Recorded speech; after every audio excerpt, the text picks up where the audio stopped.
Doctor அர்ச்சுனாவினுடைய பாராளுமன்ற உறுப்பினர் பதவி பறிக்கப்படுமா?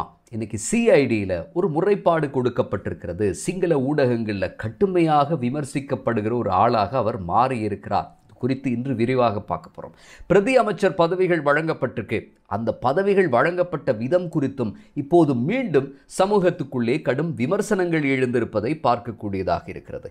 எஸ்ஜேபியினுடைய பொதுச் செயலாளர் ரஞ்சித் மத்தும பண்டார கடுமையான விமர்சனங்களை முன் வச்சிருக்கிறார். ஜனாதிபதி அன்ருகுமார் திசாநாயக்க இனவாதத்துக்கு இனி இடமில்லை என்று சொன்னார். அதுக்கு பிறகு இவர் பொங்கி எழுந்திருக்கிறார் ரஞ்சித் மத்தும பண்டார.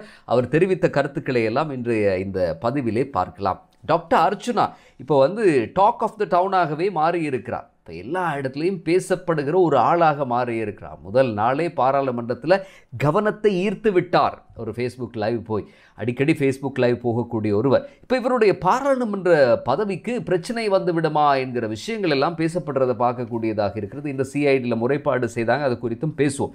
டாக்டர் அர்ச்சுனா என்ன செய்தார்? முதலாவது நாள் அமர்வில், ஆரம்ப நாள் அமர்வில் அவர் நடந்து கொண்ட விதம், எதிர்க்கட்சி தலைவர்களுடைய ஆசனத்தில் அமர்ந்தார். ஆனால் அன்றைய தினம் யாரும் எங்கு வேண்டுமானாலும் அமரலாம் என்கிற விஷயம் சொல்லப்பட்டது. ஆனால் சம்பிரதாய பூர்வமாக அது எதிர்க்கட்சி தலைவருக்கென்று ஒதுக்கப்பட்ட இடம். பொதுவாக எதிர்க்கட்சி தலைவர் பார்லிமெண்ட்டுக்கு வந்த பிறகு தான் எதிர்க்கட்சி தலைவர் அறிவிப்பாங்க. அதுக்கு பிறகு அந்த ஆசனம் அவருக்கு கொடுக்கப்பட வேண்டிய ஒன்று தான். இனி அந்த சந்தர்ப்பத்தில் ஒரு ஃபேஸ்புக் லைவ் ஒன்றை போகிறார். பாராளுமன்றத்துக்குள்ளே இருந்து ஒரு அதிகாரி பணியோடு அவரை கேட்டுக்கொண்டும் கூட அதையெல்லாம் செவிமடுக்காமல் அவர் அந்த இடத்துல பேசிய விஷயங்கள் இப்போது கடும் சர்ச்சைக்குரியதாக மாறியிருக்கு. இவ்வளவு காலமும் தமிழ் சமூகத்தின் மத்தியிலே இந்த சர்ச்சைகளால் பிரபலமாகி இருந்த இவர் இப்போது சிங்கள மக்கள் மத்தியிலும் இலங்கை பூராகவும் பிரபலமான ஒருவராக மாறியிருக்கிறார். இவர் ஃபேஸ்புக் லைவ்ல சொன்ன சில விஷயங்களை காரணம் காட்டி இன்றைய தினம் சிஐடியில் முறைப்பாடு செய்கிறாங்க. அறகலையில் இருந்த சில செயற்பாட்டாளர்கள், அதில் சட்டத்தரணி ஒருவர் உட்பட ஒரு குழுவினர் போய் தான் முறைப்பாடு செய்கிறாங்க. முறைப்பாடு செய்கிற போனவர்கள் அவர்கள் சொன்ன முக்கியமான விஷயங்கள் என்னன்னு பார்த்தீங்கன்னா, அவர் தன்னை அறிமுகப்படுத்தி கொண்ட விதம், அதுவும் பாராளுமன்றத்துக்குள்ளே இருந்து.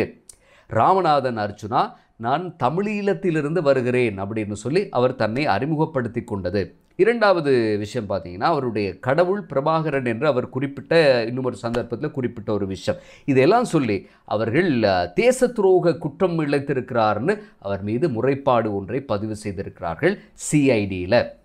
ஆக இந்த முறைப்பாடு பதிவு செய்யப்பட்ட இந்த விவகாரம் தொடர்பாக நாங்கள் எந்த கருத்துமே தெரிவிக்கவில்லை. ஆனால் நாங்கள் அதை ஒரு செய்தியாக மட்டுமே உங்களோடு பகிர்ந்து கொள்கிறோம்.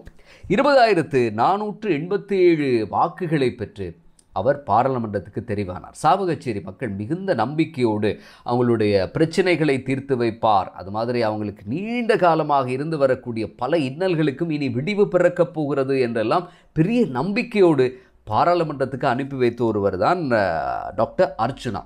ஆனால் அவர் பாராளுமன்றத்துக்குள்ளே நடந்து கொள்ளுகிற விதம் கடும் சர்ச்சைக்குள்ளான ஒன்றாகவே பார்க்கப்படுகிறது. இவர் எதற்காக மக்கள் பாராளுமன்றத்துக்கு அனுப்பினாங்க? ஃபேஸ்புக் லைவ் போகிறதுக்காகவா, அல்லது சர்ச்சைக்குரிய கருத்துக்களை சொல்லி கவனத்தை ஈர்த்து இன்னும் இலங்கை முழுக்க பிரபலமாவதற்கா இந்த மக்கள் இவரை பாராளுமன்றத்துக்கு அனுப்பினார்கள்? அந்த மக்களுக்கு ஏகப்பட்ட பிரச்சனை இருக்கிறது. அந்த பிரச்சனைகளுக்கெல்லாம் விடிவு கிடைக்கும் என்றுதான் அவர்கள் பாராளுமன்றத்துக்கு அனுப்பியிருக்கிறார்கள். அவர் சொல்லக்கூடிய கருத்துக்கள் முதிர்ச்சியற்ற கருத்துக்கள். பாராளுமன்ற உறுப்பினர் ஒருவருக்கு பொருந்துகிற விதத்தில் அவர் செயற்படுகிறாரா என்பது மிகப்பெரிய கேள்விக்குறியான ஒரு நிலை இருக்கிறது. அவரோடு கூட இருக்கிறவர்கள் அவரை உசுப்பேத்தி விடுறாங்களா, அல்லது அவரை சரியாக வழிநடத்த தவறி விடுகிறார்களா என்பது சமூகத்தில் இன்று மிகப்பெரிய கவலைக்குரிய ஒரு விடயமாக பார்க்கப்படுகிறது. அந்த பகுதியில் ஒரு பாராளுமன்ற உறுப்பினர் தெரிவாகி பாராளுமன்றத்துக்குள்ள வர்றது அப்படிங்கிறது மிகப்பெரிய ஒரு விஷயம். அப்படி பாராளுமன்றத்துக்குள்ள வந்ததுக்கு பிறகு அவர் நடந்து கொள்கிற விதம் இப்போது சமூகத்தில் பல்வேறுபட்ட தரப்புகளிலிருந்தும் கேள்விக்குட்படுத்தப்பட்டிருக்கிறது. பீப்புள்ஸ் பவர் என்கிற அமைப்பினுடைய செயற்பாட்டாளர் சொல்றாரு, மக்கள் பிரதிநிதி என்றால் மக்களினுடைய ஆணைய மதிக்கணும், மக்கள் வழங்கிய வாக்கிற்கு நீங்க மதிப்பு சேர்க்கணும். அப்படி நீங்க மதிப்பு சேர்த்ததாக தெரியவில்லைன்னு கடுமையான விமர்சனங்களை முன்வைத்த பீப்புள்ஸ் பவர் செயற்பாட்டாளர் சொன்னார். ஹிரு ஹார்ட் டோக்ல முதலாவது கேள்வி என்ன தெரியுமா? உங்களுக்கு பைத்தியம் என்று சொல்லுகிறார்களே என்ற கேள்வியோடு தான் நேர்காணலையே ஆரம்பிக்கிறாங்க. அதுக்கு டாக்டர் அர்ச்சுனா சொன்ன பதில், சிலர் இந்த மாதிரி குறிப்பிடுகிறார்கள், நான் அதை பெரிதாக எடுத்துக்கொள்ளவில்லை, ஏனென்றால் நான் ஒரு வைத்தியர் என்று அதுக்கு அவர் பதில் சொல்லியிருந்தார்.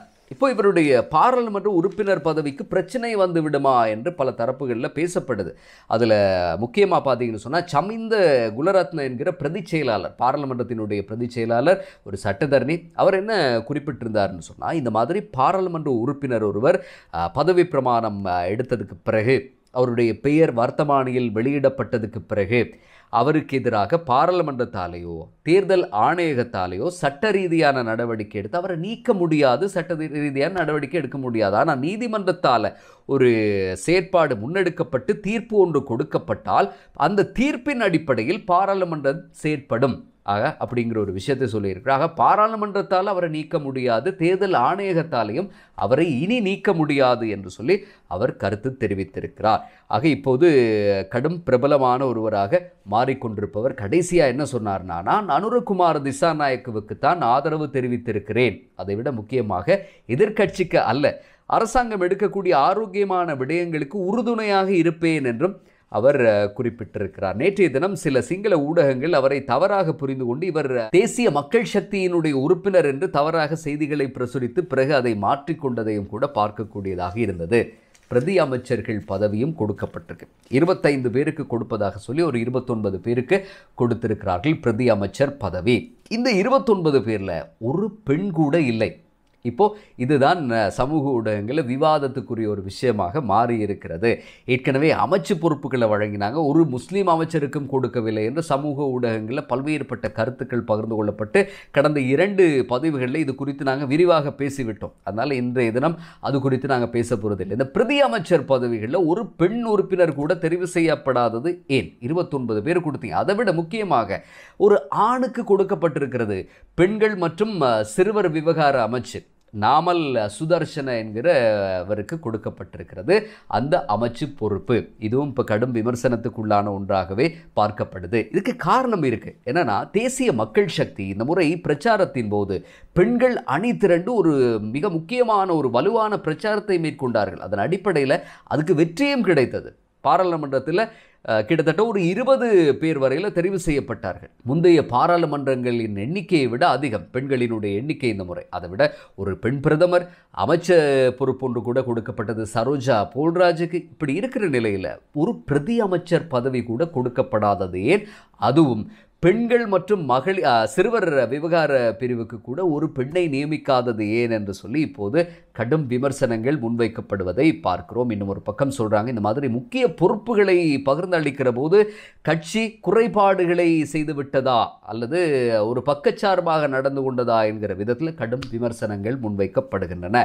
இந்த விமர்சனங்களோடு சேர்த்து ரஞ்சித் மத்தும பண்டாரவும் கடுமையாக விமர்சித்தார். ஜனாதிபதி அனுரகுமார் திசாநாயக்க கொள்கை பிரகடன உரையை வாசித்த போது முக்கியமாக அழுத்தி சொன்னது இனிமேல் இனவாதத்துக்கு இடமில்லை என்கிற விஷயம். இந்த விடயத்தை வைத்துக்கொண்டு கடுமையாக தேசிய மக்கள் சக்தியும் அரசாங்கத்தையும் சாடியிருந்தார் எஸ்ஜேபியினுடைய பொதுச் செயலாளர் ரஞ்சித் மத்தும பண்டார். அவர் என்ன சொல்றாருன்னா, 24 மணி நேரத்தில் நிவாரணம் கொடுக்க போகிறோம் மக்களுக்குன்னு வந்த அரசாங்கம் இப்போ 6 மாத கால அவகாசம் ஒன்றை கேட்டிருக்கிறார்கள் என்று ஆரம்பித்தவர் அதுக்கு பிறகு படிப்படியாக தொடங்குகிறார்.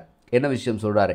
இனவாத பிரச்சனை இலங்கையில் ஆரம்பமானதே 1971ஆம் ஆண்டில் இருந்துதான் சொல்லி ஜேவிபி பக்கம் அவர் கடுமையான விமர்சனங்களை பட்டியலிட்டு கொண்டே போகிறார். வடக்கு கிழக்குக்கு அதிகார பகிர்வு, இந்த மாகாண சபை முறை அறிமுகப்படுத்தப்பட்ட அந்த சந்தர்ப்பத்தில் இதை எதிர்த்தவர்கள் ஜேவிபி என்று தொடங்கினார்.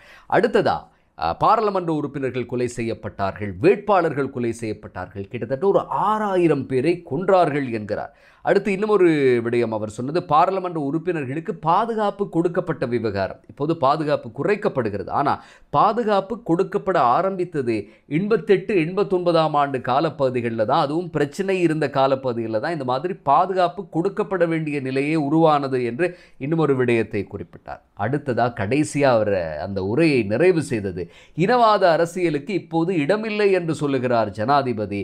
53 வருட காலத்துக்கு பிறகு இதை அவர் புரிந்து கொண்டதே மகிழ்ச்சி என்று சொல்லி அவர் அந்த ஊடக சந்திப்பை நிறைவு செய்தார். ஜனாதிபதி தேர்தலின் போதுதான் தேசிய மக்கள் சக்திக்கு இது மாதிரி கடுமையான விமர்சனங்கள் முன்வைக்கப்பட்ட அந்த வெற்றிக்கு பிறகு இந்த விமர்சனங்கள் ஓரளவுக்கு குறைந்திருந்த நிலையில் இப்போ பொது தேர்தல் வெற்றிக்கு பிறகு மீண்டும் பொதுச் செயலாளர் ரஞ்சித் மத்தும பண்டார இது போன்ற கருத்துக்களை முன்வைத்திருக்கிறார். அதைவிட இப்போது அவங்களுடைய கட்சிக்குள்ளும் பல்வேறுபட்ட பிரச்சனைகள் போய்கொண்டு கொண்டிருக்கு.